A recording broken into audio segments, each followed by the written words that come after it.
Welcome to our lesson on budget planning and cost management.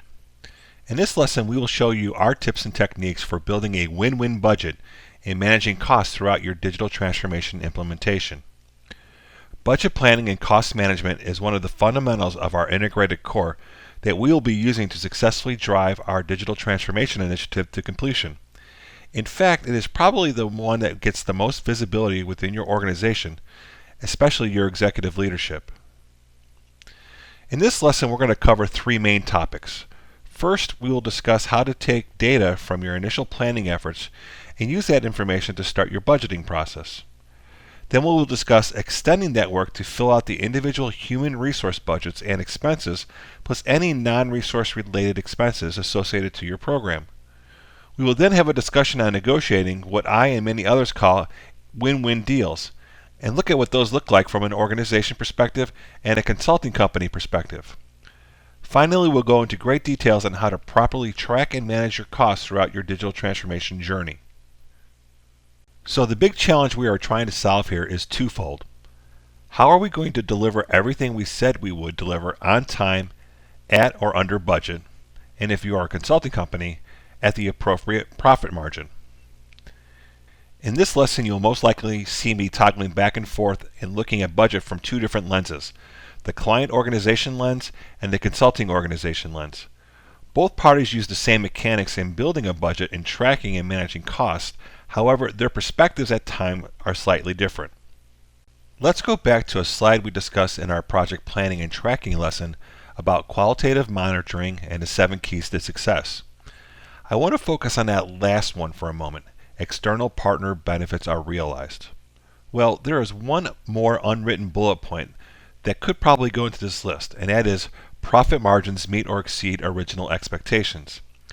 It is the overall budget plus this unwritten bullet where we, regardless of which side of the fence we reside, need to constantly work together to make sure there is alignment. Building your budget. As part of the methods we use to build our budgets, we want to leverage as much as possible from the due diligence we put forth in planning to build the budget. Because of the work we performed around defining our scope of deliverable types and actual deliverables, establishing work package types for each deliverable type and providing low, medium, high, and very high complexity ratings for each work package type, developing a flexible work breakdown structure to allow us to group these deliverables by project or by phase or by program, and by developing a critical chain program plan to determine the right balance of resource roles and time it will take to deliver the prescribed scope, we can now predict with great accuracy just how much this program is going to cost. If you remember back to our 6 steps to building out our program plan, we discussed finding that balance of time to deliver the critical chain versus the resources necessary to deliver that chain. We showed you how to look at that in a tool such as Microsoft Project by reviewing the planned resource usage for each role to see how well those roles were being utilized in terms of their full-time capacity. You need to make sure you are accounting for the slack in the plan because technically, as the program leader or project manager, you are paying for that idle time, and that idle time can be very expensive. This is where you need to strike the balance of critical chain performance versus resource cost performance and come up with a fair and balanced approach. Once you have done this in your plan and feel that you've found that sweet spot between delivery time and resource allocation, we can then transfer this data over to our full budgeting plan. What we're going to do here is copy the content of our resource usage view from MS Project and paste it into our budget plan. So you're probably asking yourself, Rick, what budget plan? Don't worry guys, I got you covered. As part of this lesson, I will be providing you the budget plan we use at Platinum PMO. Just follow along to see how we build out this plan, and it'll all make sense to you once we look at the entire financial workbook. Before leaving this slide, I want you to pay close attention to the resource hours by role. We see a few weeks where resources are not fully allocated according to our critical chain plan. We need to make some adjustments when it comes to building out our budget plan. In our budget workbook, we have built sections of content that drive off some key attributes, identified here in the white section. These attributes identify characteristics of the types of roles and their budgetary value to the program. This will help with our initial budget planning and ongoing cost management into the future. The yellow section represents the planned hours per week we are forecasting each role to spend on our program. This is the information coming directly from our resource usage view in MS Project that we pasted into our budget plan. But notice the differences between the two graphics. The top graphic represents the raw data pasted in from MS Project, but as we explained in the prior slide, a few of these resources are underallocated based on a 40-hour workweek. As the budget planner, you need to make some decisions. Are these resource roles in-house roles or consultant roles? If they are in-house roles, then you might be able to keep their hours as prescribed in the original resource usage plan, with the assumption that those resource hours gap can be covered somewhere else in the organization. However, I have to warn you, you are treading on dangerous territory here. Remember everything we learned about critical chain planning and bad multitasking. If you don't fully allocate these resources to your program, you are setting yourself up for some bad multitasking. If they are consultant roles, then most likely these roles are going to have to be planned full-time on your program. Most consulting companies will not permit their day-to-day program execution resources to jump from client to client. The only exception to this is the bullpen approach that we discussed earlier if you have an offshore contingent that is in a bullpen. Based on these factors, you are going to have to fill in the billing gaps in your budget. The bottom graphic provides an example of what those changes might look like. The next two things you need to consider in your budgetary plan is the project buffer and additional resource overhead. Unfortunately, the resource usage view only shows you the critical chain of a perfectly executed plan, assuming that you're not going to use any buffer. The probability of that occurring is very unrealistic. You therefore need to plan from a budgetary standpoint to consume most, if not all, of the project buffer. This is where the art of budgeting comes into play. Do you need to plan for all the resources through the project buffer? Only some roles? Fewer full-time equivalents of those roles? These are judgment calls you're going to have to make. Additionally, our critical chain plan does not account for any management overhead, as it is designed to maximize the most exploited resources on the chain, which are usually day-to-day operational resources. You therefore need to add your overhead roles that need to be part of your budget, such as project managers, program directors, etc. In these roles, you may forecast part-time equivalency hours. In other words, depending on the size of your program and management oversight needs, these roles may be planned at less than 40 hours per week. But again, tread carefully here. You don't want your project management team to become a bottleneck in your ability to deliver your program. Another item you need to consider in your budget is the reality of a 40-hour work week. There are a lot of factors that go into this depending on your lens. If your resource roles are in-house and salary resources, then planning 40-hour work weeks should not be a problem. If your resource roles are consultants or hourly employees, then you need to look at this with a little more granularity. Most often than not, digital transformation initiatives require or consume more than 40 hours per week. When we build our critical chain models, we are building them assuming purely focused execution of the defined deliverables and work packages within the scope of the initiative. As pure intention as we are trying to get people to use this mindset, the reality is things are going to come up. There are going to be unplanned tasks, meetings, emails requiring attention, etc. The question becomes, do you want to assume that time as part of your buffer, or possibly build that time into a work week that is greater than 40 hours, or maybe a hybrid of both? On the top image of this slide is our initial critical chain resource usage hours based on the assumption of a 40-hour work week. The bottom slide represents the gaps we filled in to smooth out the resource allocation to full-time equivalent weeks, plus the conscious choice of assuming that resources will work more than 40 hours per week. From a budgetary perspective, we are planning that resources will consume 45 hours a work week.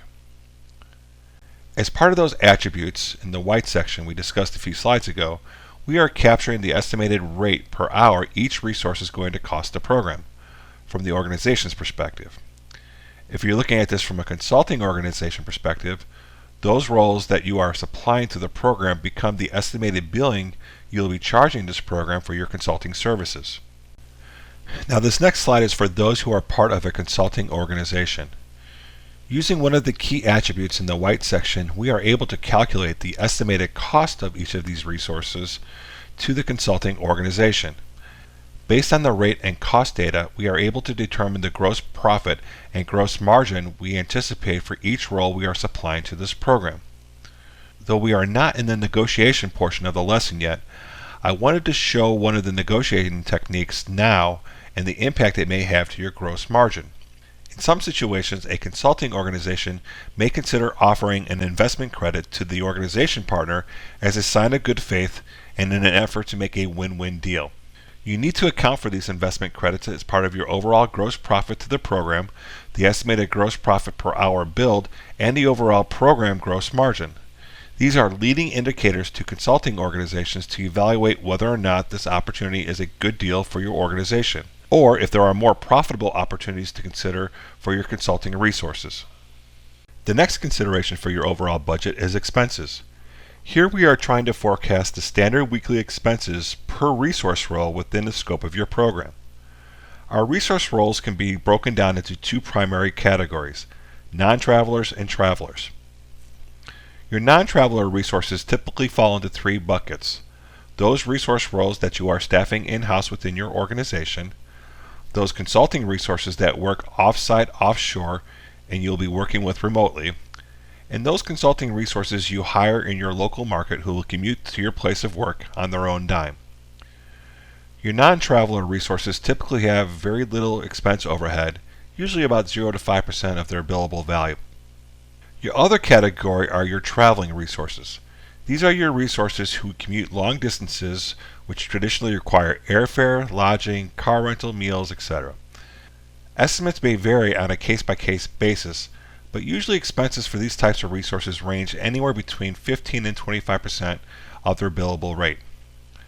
Most organizations have travel expense policies that your traveling resources will follow. The key takeaway here is plan accordingly for the additional travel expenses associated to your program. Finally, we need to consider the non-human cost of the program. Do you have hardware to lease or purchase? Software or cloud services to purchase? Are there going to be internal cost allocations to consider for organization administrative overhead?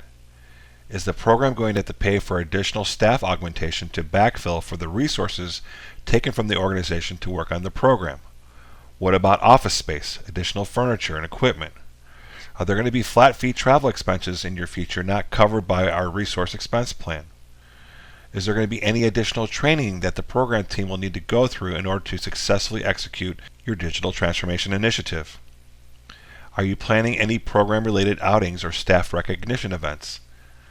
These are just a few examples of the types of items one needs to consider when filling out the remainder of their digital transformation program budget. Negotiations. There's a very famous book that I'm sure most of you have read or at least heard of called The 7 Habits of Highly Effective People, written by Stephen Covey. If you haven't read it, I highly recommend you do so. Habit 4 in the book centers around some core negotiating scenarios that are available to you in any type of situation, and one that sticks out as the best scenario of them all. Let's quickly go through the negotiating options and discuss the one that is the most engaging scenario. Scenario 1. I win, you lose. The win-lose scenario seems to be one of the most loved by our capitalistic culture. Relationships between clients and vendors, manager and employees, and competing suppliers are designed as a competition, with each party investing in their personal outcome at the expense of the other. Me winning means you losing. In a negotiation, the supplier tries to get the best price as high as possible, while the client tries to get the price as low as possible. Managers apply systems, structure, and pressure to get the most productivity out of staff, while employees tend to work as little as possible for the highest wage. Organizations strive for monopolies through efforts directed at hurting their competitors. Scenario 2. I lose, you win. The competitive environment aimed at success for your Type A personalities can drive other temperaments towards a lose-win scenario. In lose-win, one party continually feels the need to capitulate to the other. Similar to abusive relationships between individuals, both parties develop a common understanding of the power imbalance. Scenario 3. I lose, you lose. We see the lose-lose scenario when everything falls apart. Both parties have decided that neither can win. all efforts are applied towards ensuring the other party loses as badly, if not worse, than the other. Digital transformations solve complex business needs, and the opportunity for scope, schedule, and budget conflict are significant. It is often when projects do not meet expectations, the relationship goes quickly from one of collaboration to a situation where one party is perceived by the other as desiring to cause intentional hurt. In the worst of situations such as this, other vendor or system integrators have picked up the pieces of a program from one supplier where both the client and the previous supplier had been more intent on causing as much pain as possible than they were at resolving the issues. Scenario 4. I win and you win, or no deal. This leads us to our final option in the win-win or no deal scenario. Either we both get an acceptable outcome or the deal is off, and that's okay. Each party agrees that the project, contract, and even the relationship may terminate if the parameters are not acceptable. This is an incredibly liberating perspective to have when going through negotiations. If the nature of the sale is not going to meet the client's objectives and be sustainable for my company, I need to be prepared to walk away. From a client's perspective, if my services cannot align with what the client is after, then there might be another company better suited for the work. As part of our negotiations, we always seek to have a win-win or no deal frame of mind. Now let's talk about structuring your deal. When working with a large-scale, typically multi-year digital transformation initiative, you traditionally establish a three-tiered agreement structure similar to the one shown here. At the top is your master services agreement. This describes your long-term business-to-business relationship between the organization and the consulting organization. Here you define your enterprise-wide terms and conditions and agree upon a global rate card for all future engagements over a given time frame. The next tier down is referred to as your master statement of work. This traditionally ties back to your digital transformation initiative and the program scope you as the consulting organization have in relationship to that overall digital transformation. From an organization perspective, you may have one or many master statement of works associated to your digital transformation initiative based on the different vendor-partner relationships you have engaged in your digital transformation. Within these master statements of work with your individual providers, you, as the organization, lay out the governance roles and responsibilities, the financial structure for the program, and overall master program framework, even though you may be only providing a portion of the work to any given service provider. The final tier is the individual statement of work. This provides the specific scope of work in relation to the overall program. In our vernacular, think of this as the individual project within a program.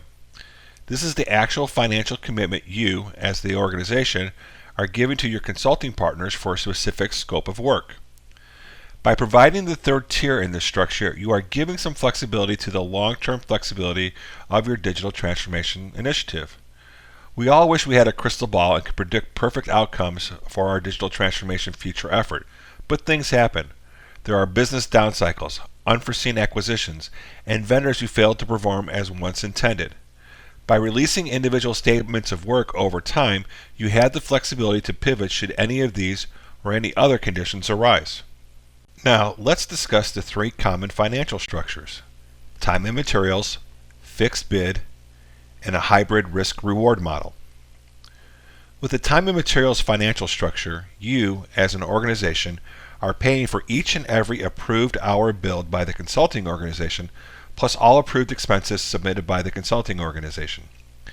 This type of arrangement, in its purest form, typically favors the consulting organization because they are getting paid for every hour of service provided, regardless of the value outcome. If there is not a strong partnership in place with a win-win mindset, the program and organization could be at risk, as they could perceive the consulting organization as not having a lot of incentive to finish on time and within budget, which could lead to budget control issues down the road. With a fixed bid structure, the organization and consulting organization agree on a fixed price to complete a specific scope of work. This type of arrangement does have some win-win tendencies, but typically favors the organization. From a consulting organization perspective, this could be a fairly profitable arrangement assuming a few conditions. You have built in a sizable contingency in your price to mitigate risk. The scope is well known and you have experience implementing this scope at other organizations. You are the only vendor engaged in the program and have control, or most of the control, over your own destiny. If these conditions exist, you can significantly increase your margins if you can deliver the scope within your forecasted timeline and resource model. There are a few downsides to this model from a consulting organization point of view. You have a higher probability of scope creep because organization counterparts want everything to be perfect, and there is no impact to them for perfection because the price is fixed. This usually translates into delays in sign-off and requests for additional bells and whistles that were not originally estimated in your budget. As a consulting organization, you need to combat this with very strict scope management and change control policies, which can get adversarial at times, leading to a lose-lose relationship. From an organization's point of view, there is also some pros and cons. The biggest pro is that upfront you know what the cost is going to be, and it's up to your partner to deliver the agreed upon scope for that cost. The potential downside is going to be a very active change control process because your consulting partner, if they are managing scope correctly, will be pushing everything that was not defined as part of your scope through the change request process for further compensation. Again, depending on the strength of your partnership, this could get adversarial over time if not properly managed. A really good win-win model is a hybrid risk-reward model that has components of the time and material and the fixed bid models.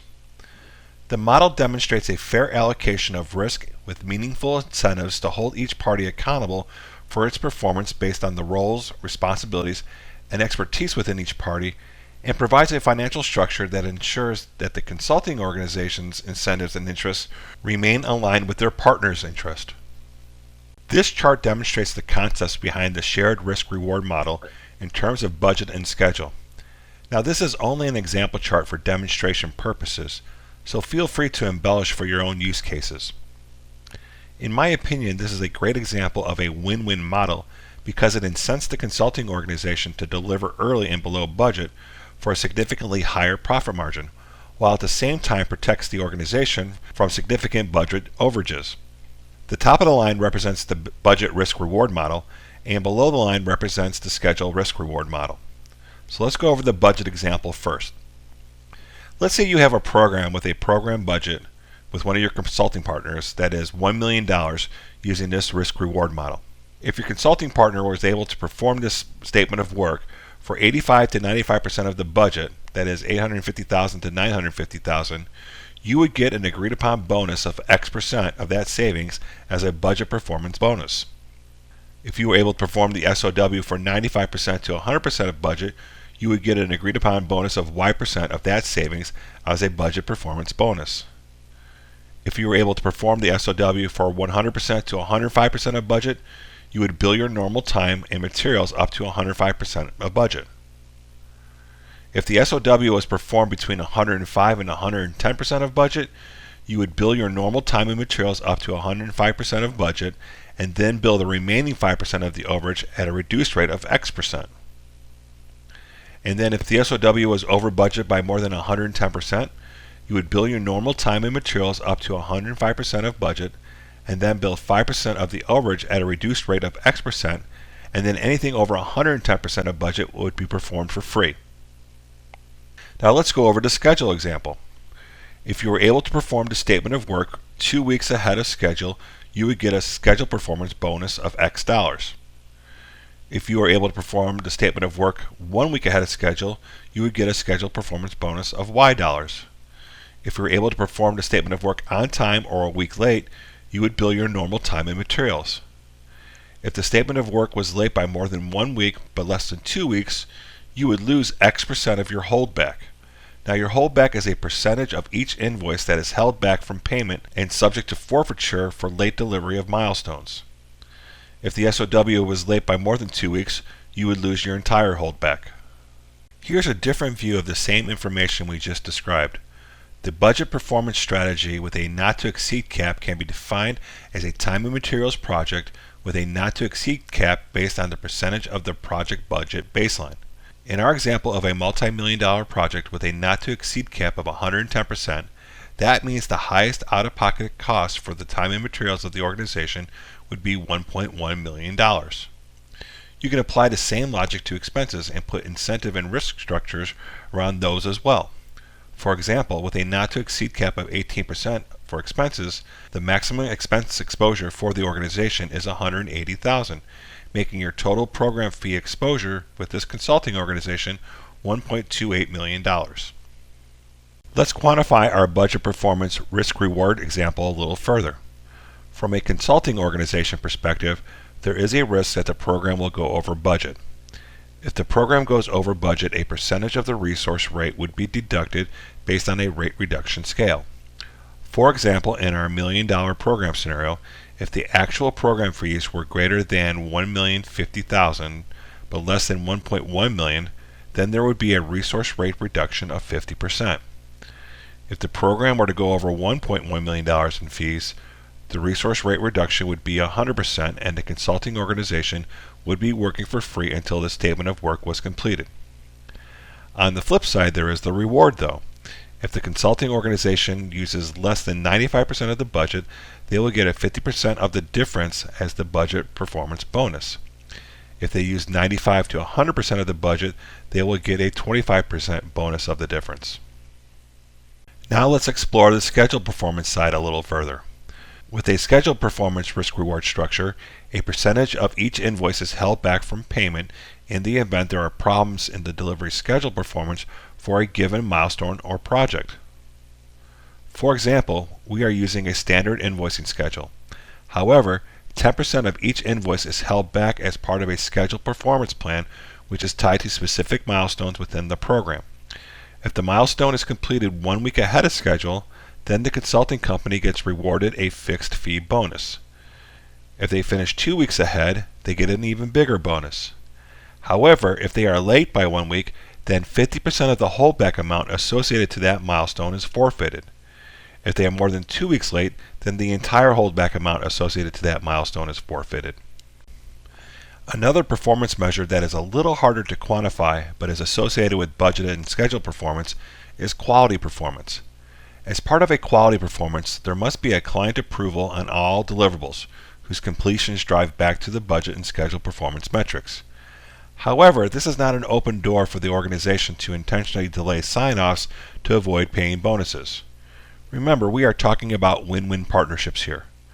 But in the event there are some unscrupulous characters within your program, the simple remedy for this is to put a time limit on the number of days the organization has to approve a deliverable. If not approved by then, the deliverable is automatically approved. The second component are consulting organization quality reviews. This is usually completed by a QA partner within the consulting organization and can either be built into the cost of the service or treated as an additional cost of service. A third component is an independent quality scorecard approach where members of the organization leadership complete scorecards on the quality provided by their consulting partners. Under certain conditions, I have seen organizations provide quality bonuses for a job well done. The same concepts can be applied to knowledge transfer as well. In addition to everything we've talked about so far, there are a few risks to consider in your final negotiations of your master statement of work. I'm not going to go through all of these, but a few key ones to call out include clear processes on handling scope creep and change request, how to avoid currency fluctuations by using one standard currency in your contract, and provisions around key personnel changes during your program. On the flip side, the consulting organization should be protecting themselves from the same scope creep, approval delays, which we just discussed a few minutes ago, and a really big one, third-party performance issues. Your risk-reward structures could get pretty muddied up on the account of other third parties not performing to expectation. Make sure you clearly define the rules of engagement for situations such as this.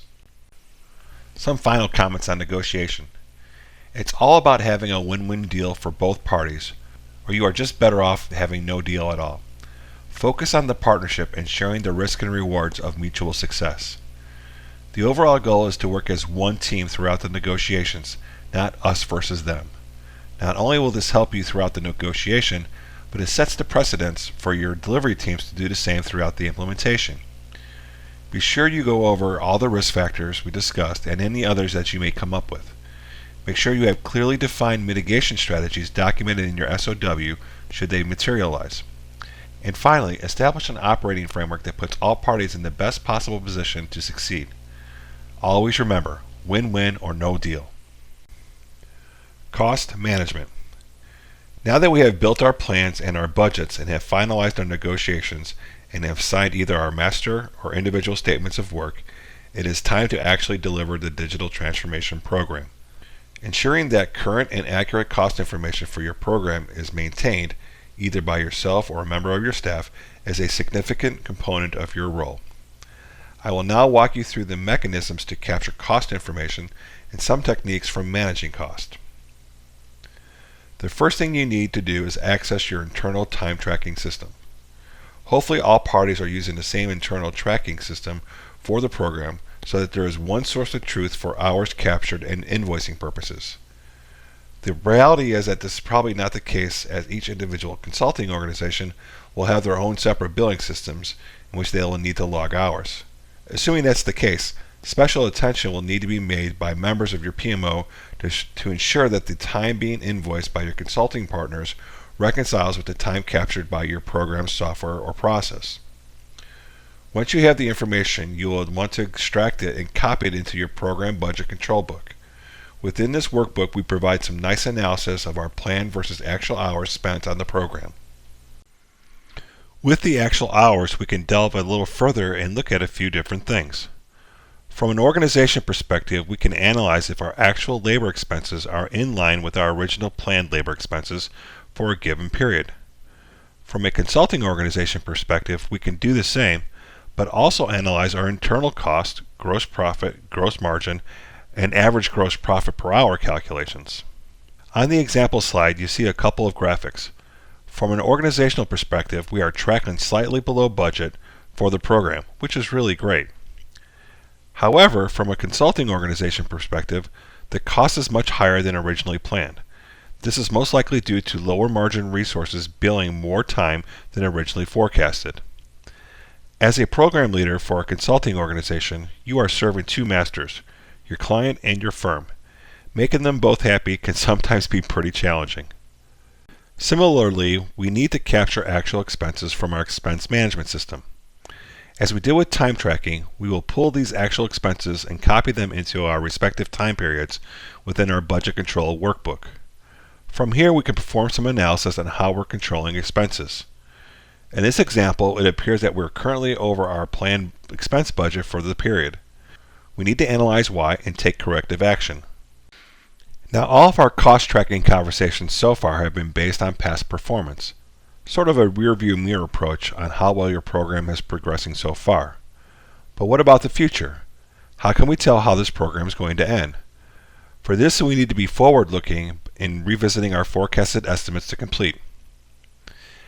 As part of the critical chain process, we are always asking our resources, how much time do you have left to complete your work package? You will be entering those remaining level of efforts into your critical chain project software to generate your latest fever chart. From there, you can further predict how much of your program buffer you're going to consume.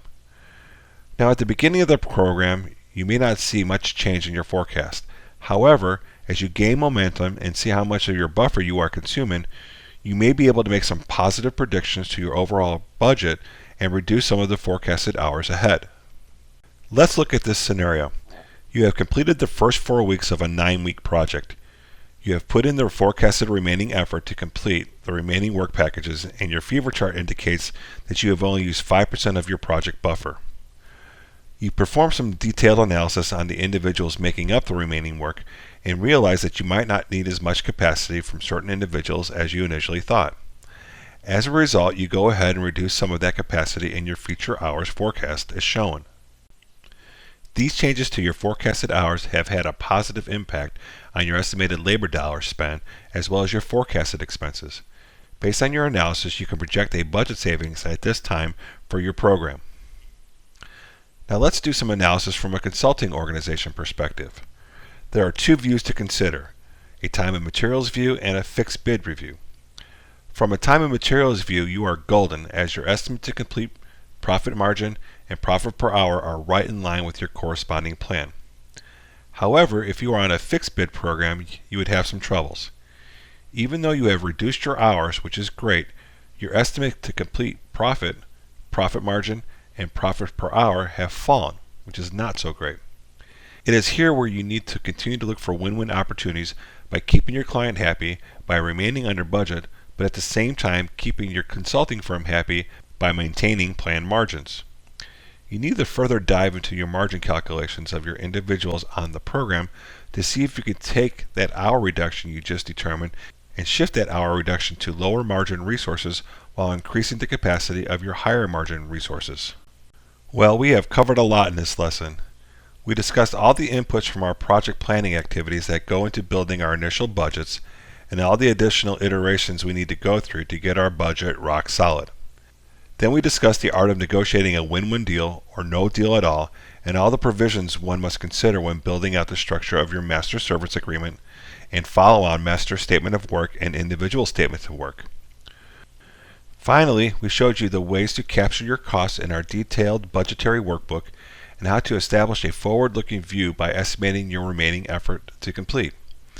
This allows you to analyze the probability of being under or over budget, as well as, from a consulting organization perspective, help you determine if you are making the margins you set out to at the beginning of your program. This concludes our lesson on budget planning and cost management. I'm looking forward to seeing you at our next lesson.